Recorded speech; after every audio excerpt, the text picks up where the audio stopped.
ఎన్నిసార్లు నీకు దూరం అయిపోయానని, ఎంతగా సాతానుడు చేతుల్లో పడి నలిగిపోయానని నన్ను అసహించుకోలేదు ప్రభు. నన్ను మెడపెట్టి గెంటలేదయ్యా. పంతులతో కూర్చున్నా. లోక స్నేహము నన్ను పందుల దగ్గరికి తీసుకుని వెళ్ళింది. నా తండ్రి, సమృద్ధిని పోగొట్టుకున్నాను.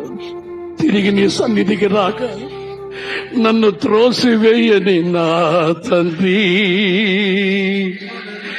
నా తండ్రి.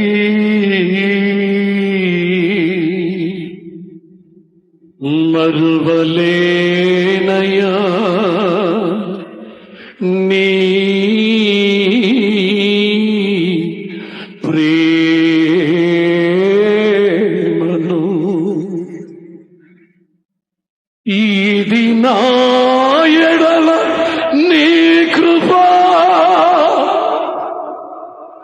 ఇది నా ఎడల నీ